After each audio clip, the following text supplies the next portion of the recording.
Orientação do Rocan Dorival Santos Silva.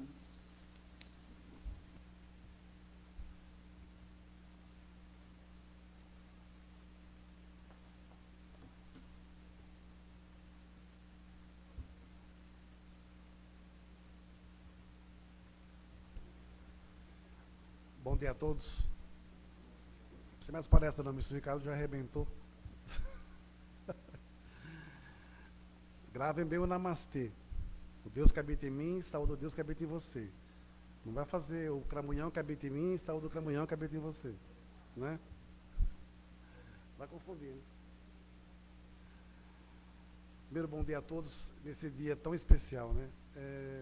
Hoje algumas igrejas também estão fazendo cultos na África, em vários locais estão se reunindo. Se é 1, 10, 100, 1000, não importa. O importante é essa reunião e essa fraternidade que o ministro Ricardo está falando, né? Esse dia de hoje, eu sinto assim como se fosse uma abertura de grandes portais. Fechamento de ciclos e abertura de portais. Todos os senhores, todos nós que estamos assistindo, todos nós temos sonhos, temos desejos, né? Só que muitas pessoas ainda ficam mergulhadas no inferno das trevas, na treva escondida, e não se permite a luz. No Salmo que ele fala aqui, num trecho,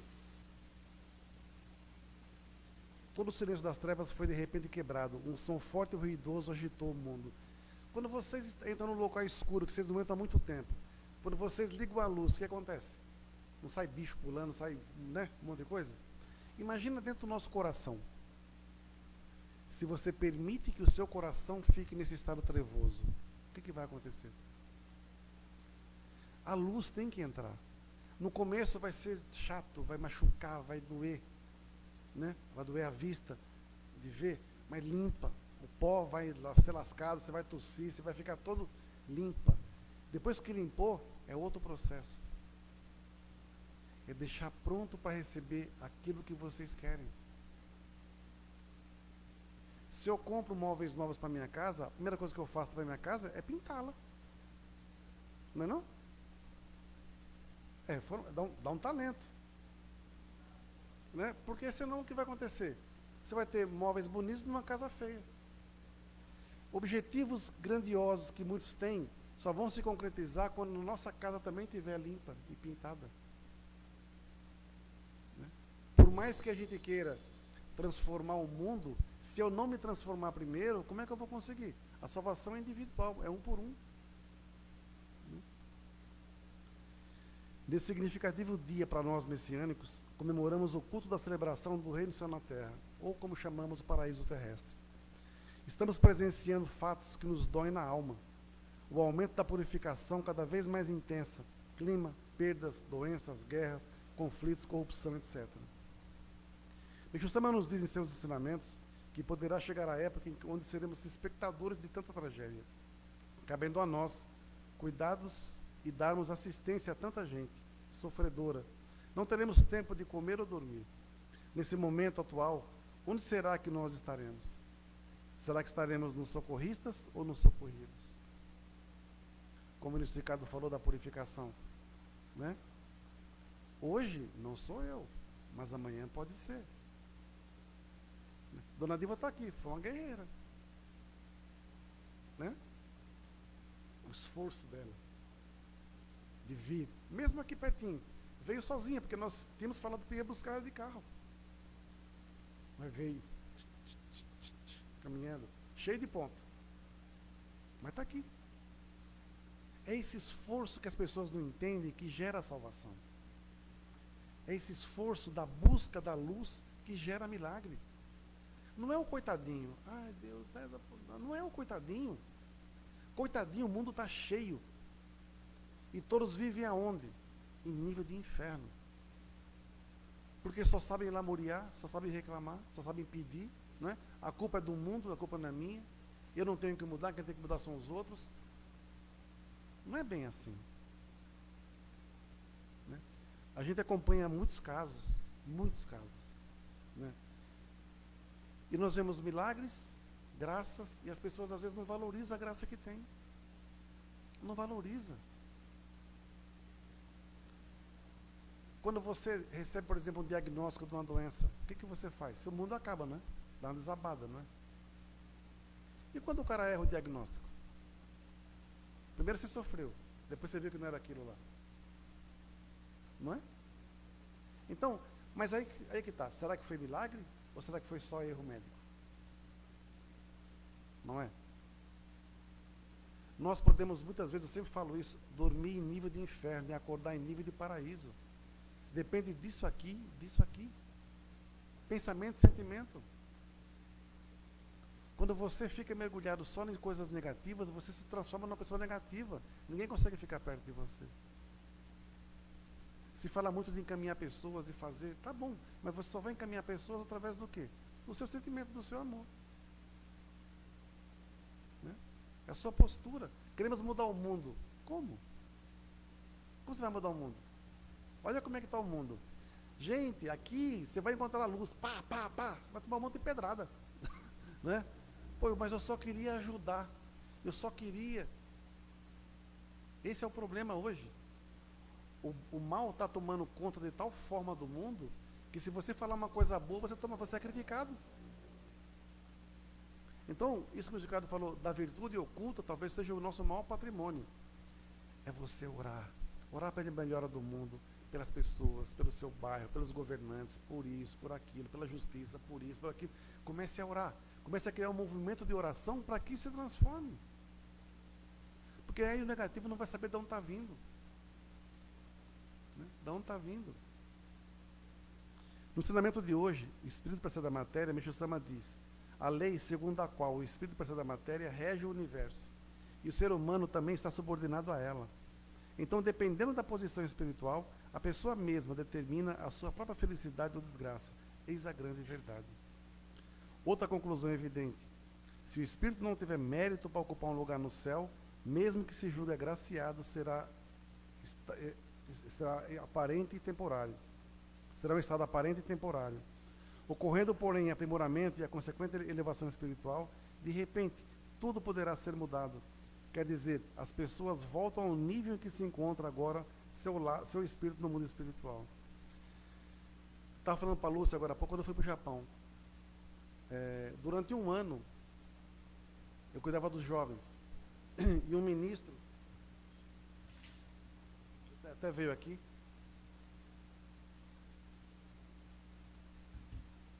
falou: você tem que ir ao Japão, você é líder de jovens, então comunique a todo mundo que você vai para o Japão, o ano que vem. Isso foi em 91. Eu falei, cara, ia falar para os jovens: eu vou para o Japão ano que vem, toda reunião que tinha, vou para o Japão ano que vem, quem quer ir comigo, quem quer ir comigo, né? E tinha aprimoramentos, tinha reuniões, vamos que vamos, vamos lá, vamos que vamos. Casei em 91, inclusive é hoje, né? No civil, né? E falando para as pessoas que nós íamos pro Japão, que eu ia para o Japão, vou para o Japão. Passado um ano, nas vésperas de 92, 3 meses antes, se eu não me engano, eu fui ver os valores, e na época a inflação estava gigantesca, 84, sabe aí na época. Era impossível ir para o Japão. Eu estava fazendo conta, não dava para ir. Aí, as férias, onde eu trabalhava no banco, minha chefe mudou toda a escala de férias para me encaixar, porque eu falei, eu tenho que ser em julho. Tem que ser, se viram. Então ela mudou toda a escala de férias. E eu tinha desistido, não dá mais. Aí quando eu fui nessa reunião na sede, eu fui no altar e falei, Meixo Sama, que eu ganhei na Mega Sena, jogo do bicho, loto, qualquer coisa, eu só quero a passagem. Eu só preciso da passagem, que o resto eu dou um jeito, como é que eu ia receber? Não deu certo.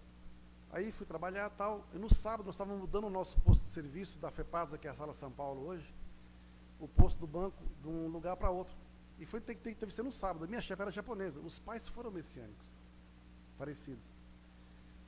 E todo mundo lá brincando, falando, e ela falou assim, e aí, a viagem, como é que tá? Eu falei, não tá. Eu falei, como é que é? E minha chefe era virada no cão, brava para dedéu. Como é que é? Não vou mais. Por que você não vai mais? Não, porque a passagem, a ela me xingou, mas brincando, né? Você é louco, cara. Eu mandei as férias todo mundo por sua causa. Sei que lá. Quanto falta? Quanto é a passagem? Na época era $1.300. Era $1.300. Ela fez assim, ó. Olha, eu não sei por que eu vou fazer isso. Eu não sou de fazer isso. Eu te dou a passagem. Quê? Você deu a passagem. Tá de sacanagem? Não, me deu a passagem. E como é que eu vou te pagar? Sei lá, paga quando puder. Eu já nem faço isso, estou fazendo, não sei nem porquê, né? Na segunda-feira fui eu, bonitinho, lá na agência de viagem, e paguei a passagem. Paguei a passagem. Quando nós casamos, eu recebi, só no corta-gravata, recebi um dinheirinho lá e recebi $6. Tinha $6 junto. Fui para o Japão. O Vitor nasceu, não tinha um mês, eu estava viajando para o Japão. Lá aconteceu de tudo. Tudo que você puder imaginar. A Lúcia já esteve lá. Ela sabe o que eu estou falando. Mas um local aconteceu um fato misterioso demais comigo. No Monte Nokogiri, onde Meixo Sama teve a revelação dele. Nós estávamos em 29 pessoas na caravana. Aí o ministro virou e falou assim: olha, aqui Meixo Sama teve uma revelação que mudou o mundo. Eu gostaria que hoje, nessa oração, cada um aqui tivesse a sua própria revelação, a sua transição, que algo acontecesse com cada um aqui. Pô, cara, foi camarada, eu comecei a chorar. Falei, ué, aí o pessoal, o que você tem? Eu falei, sei lá. Eu ria e chorava. Eu falei, gente, eu não sei porque eu estou chorando não, cara. Devo estar com encosto, né? E vai, e reza, e reza, e reza. Depois um ministro, depois o reverendo, me estojou em mim e falou assim, o que você sentiu? Eu falei, não sei explicar. Eu só tenho vontade de chorar. Aí ele começou a falar da minha missão. Você nasceu em Pernambuco, assim, você começou a falar. E eu prometi a Meixo Sama que eu voltaria lá. Novamente. E eu vou voltar. O que eu quis dizer com isso aqui? Que quando você prioriza Deus, né, as coisas acontecem. Eu não tinha nada. Rezei e falei, Meixo Sama, eu devia ter pedido para ganhar mais coisa, né? Eu ganhei a passagem. Eu não pedi a passagem? Eu ganhei a passagem. E paguei minha chefe em 6 meses. Paguei minha chefe em 6 meses. Então as coisas foram acontecendo de uma forma muito rápida. Rápidas. Então lá, ele diz assim, quando você vai ao Japão, você ganha uma missão maior. Quando que eu imaginaria que 300 anos depois estaríamos aqui? Numa igreja nova. Falando para o mundo. Com igrejas em vários países. Onde imaginaríamos isso? Porque eu priorizei Deus. Eu priorizei Deus na minha vida. Então eu preciso fazer isso que o Mr. Ricardo falou. Eu não permito que ninguém roube aquilo que é meu. Que está dentro de mim. Para atingir esse estágio, eu demorei 40 anos. Então esse tesouro é meu. Aqui dentro tem meus sofrimentos, minhas alegrias, minhas frustrações, minhas dores, tudo mais tal. Mas ninguém tem que pagar por isso. Porque fez parte do meu crescimento. Se você pede sabedoria para Deus, Ele vai te dar o quê? Situações para que você se lasque todo. Para você ter a sabedoria. E assim vai. Né? Então, assim, nesse processo nosso hoje, tantas coisas estão para acontecer. Portas estão se abrindo. Milagres estão se manifestando. Sabe? Então, nós não sabemos o que vai acontecer amanhã. Mas sabemos que vai. E o mal também sabe. Por isso que ele quer minar cada um no seu sentimento.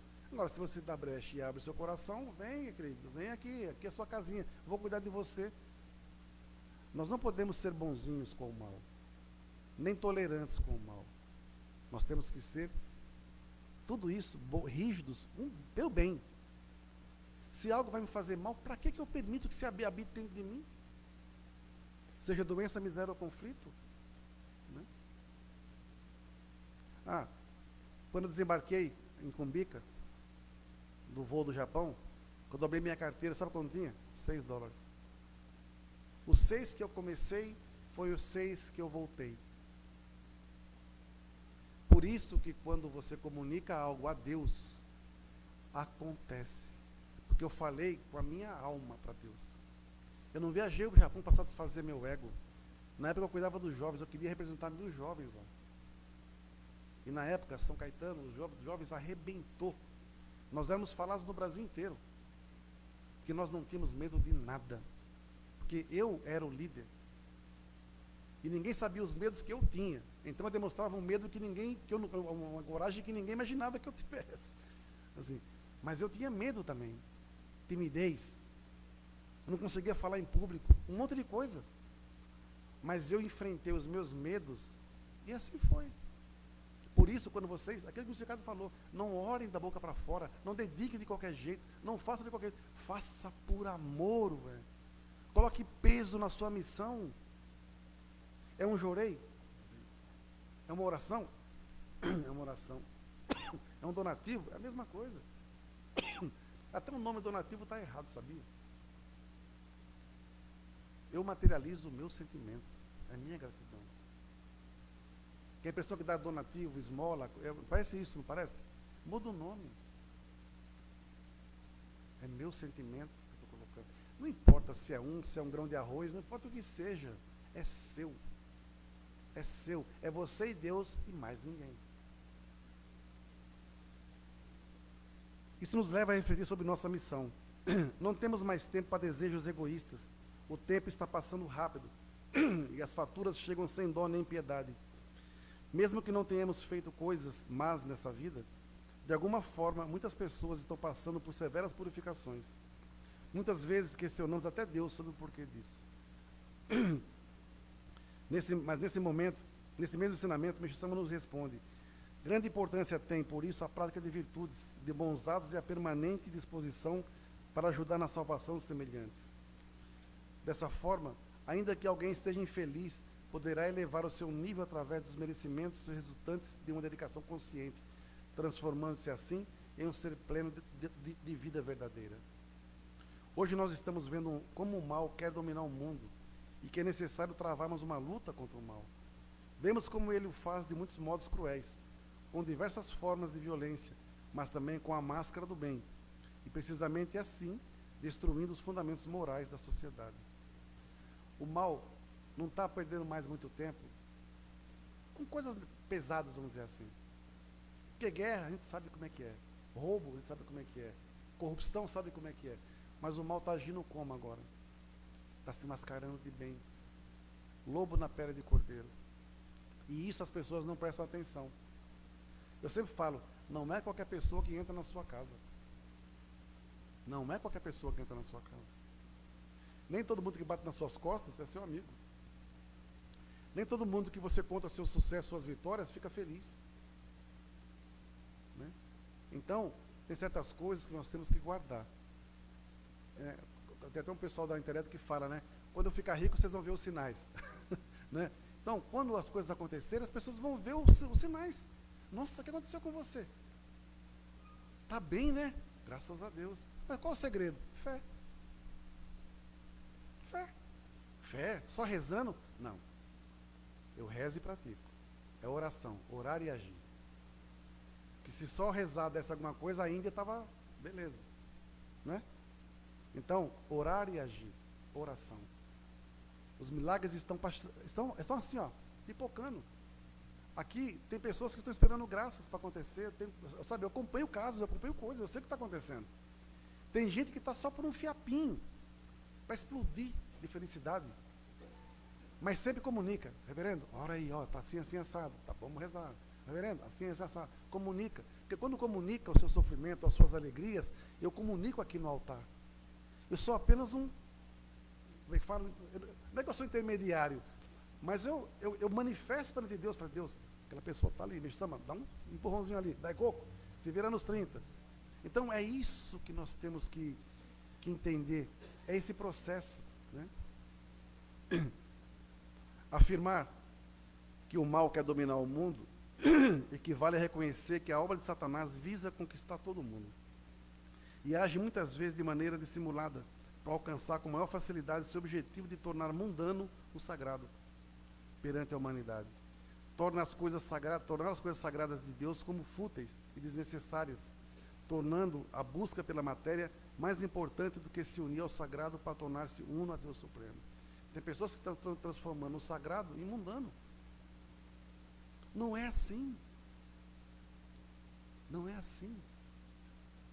Eu fui formado numa época que tudo nosso era meticulosamente pensado. Para dedicar no altar, para dedicar era tudo diferente, cara. Nós somos formados assim. Não é que nós somos chojo, nós somos dágio. Mas nós somos formados para ser rigorosos com as coisas de Deus. E se eu não for rigoroso com as coisas de Deus, quem é que vai ser? Fazer de qualquer jeito? Não. Para dedicar, para fazer as oferendas, nós vamos na feira, escolhemos as melhores coisas, Tem feirantes que escolhem as melhores coisas para nós. Que sabem para que é. Eu mostro as fotos, como é que fica. E tem feirante que doa também oferenda. Olha, isso aqui, ó, o preço é X, mas eu vou fazer tanto. Olha, isso aqui é minha gratidão. Ele nem sabe o que é isso. Mas eles fazem. Fazem. Aonde nós chegarmos, nós temos que gerar prosperidade. Eu corto o cabelo aqui no caboquinho ali. Agora estou cortando o cabelo aqui embaixo. Que achei um conterrâneo meu ali que corta cabelo. E eu fui cortar cabelo sexta-feira. Não, quinta-feira. Tinha hora lá, fui lá cortar o cabelo. Aí ele falou assim, cara, ô Dogival, tudo bem? O cara decorou meu nome, tá vendo? Tudo bem. Ele falou assim, cara, você acredita que depois que você veio aqui cortar o cabelo, a gente não está dando conta do movimento? Eu falei, que bom, cara. É que sinal que o meu sentimento perante vocês, para vocês, porque ele me contou a história dele. Ele contou que quando ele abriu ali, ele ficou dias, semanas, sem ter cliente, sem dormir de noite, preocupado com as contas que estavam chegando. Falei, o que você fez? Assim, eu rezei. Eu rezei muito. E graças a Deus começaram a aparecer as pessoas. E por incrível que pareça, depois que você veio cortar o cabelo aqui, começou a chegar gente e não está dando conta. Tá. Entende a nossa missão como messiânico? Aonde nós chegarmos, nós temos que ser luz para aquelas pessoas. Sem precisar pedir nada. E não falar assim, puta meu, lá vem a Flávia me encher os picos aqui hoje. Né? Não é assim. Aquela igreja sua, vou nem que a vaca tussa, meu. Se tu é assim, imagina o resto. Que Deus é esse que você reza. Que sua vida não muda. Eu já ouvi essa frase, viu? Já ouvi essa frase. Então assim, por que nós purificamos? Porque temos que passar por essa limpeza. Porque nós recebemos graça. Porque Deus nos ama e nos permite sair desse nível através do primeiro sofrimento, da purificação. Depois está aqui. Você mereceu. São as promessas de Deus. E as promessas que Ele tem para com a gente, elas vão se cumprir no momento certo. A maioria das pessoas, a maioria dos homens se deixa arrastar pelos prazeres do mundo, sejam eles quais forem. Criou-se uma redoma de silêncio a respeito do contínuo avanço do mal. Os bons se amedrontam, mas Meixo Sama ensina que é errado pensar que os honestos saem perdendo. Observemos como crescem juntos no campo o joio e o trigo. Encontram-se lado a lado, por vezes profundamente emaranhados entre si. Né? No mundo atual, o mal e o bem, a injustiça e a justiça, a angústia e a esperança também se encontram emaranhados. Mas uma coisa é certa, a era do mal está próxima do seu fim. Nos escuros e nebulosos estágios do mundo atual, em que o predomínio do mal atingiu o mal agindo imaginável, a certeza que a mão divina vai agir de forma a ressoar nos ouvidos de todos, como garantia do triunfo do bem em tua jornada. O joio e o trigo são iguaizinhos. Nós vivemos entre pessoas, no mundo, joio e o trigo, bem e mal. E muitas vezes nós valorizamos mais o mal em detrimento do bem. Achamos que o joio é o trigo e que o trigo é o joio. E só vamos descobrir isso aí, às vezes tarde demais. No salmo de hoje, misterioso plano, Meixo Sama afirma, categoricamente, todo o silêncio das trevas foi de repente quebrado. Um som forte e ruidoso agitou o mundo. Valeu a pena. As divindades esperaram 3.000 anos. Agora se levanta o sol do Oriente. É tão profundo o misterioso plano de Deus Supremo. Não existe lógica para compreendê-lo. Por isso, creiamos, o mal vai ser vencido. E ele sabe disso. Por isso está desesperado em afastar as pessoas da luz e guiá-las às trevas, que é o seu domínio. Por afinidade. Aí eu pergunto, vocês preferem a luz ou as trevas? Alegrias ou tristezas? Né? Por mais doloroso que seja o nosso processo de purificação, deixemos que a vontade de Deus em Meixo Sama prevaleça. Que possamos ter forças para agradecer em qualquer circunstância. Somos servidores dessa obra divina. Não viemos fazer volume, brigar por cargos, títulos ou posições. Viemos com o propósito de servir indistintamente. Recentemente, num bom dia, eu li uma mensagem espírita muito antiga, acho que em 2011 que eu publiquei essa mensagem, chamada Degraus da Luz. E é muito bonita essa mensagem. Ela diz assim: pensas que estás aqui para passar por provas de fogo. Isso não esclarece os planos de Deus para ti. Pensas assim, porque não lembras da tua verdadeira origem. Por ser assim, sentes que estás só, desprotegido, e crias para ti um mundo de ilusões, feito com o propósito de dar-te segurança e proteção. Onde estabeleces o que é melhor para ti, não reconhecendo a dedicação e nem o amor do teu verdadeiro Criador. Passas então a acreditar que és feito para viver ao acaso, que és feito para a dor e a confusão. E assim, te perdes e cansas, não conseguindo atribuir valor à vida e nem ao próximo. Deus, conhecendo tanto seu filho, sabia que esse poderia acreditar naquilo que ele mesmo criou. Então, ordenou que uma centelha divina, uma centelha de luz, o acompanhasse para ele nunca se perdesse completamente do seu verdadeiro destino. E assim, mesmo por breves momentos, sentes o amor e a luz que logo desaparecem diante da tua forte crença na separação. Há degraus de areia, onde pisas e cais novamente, alimentando assim a eterna ilusão de que és frágil, que não podes chegar a lugar algum.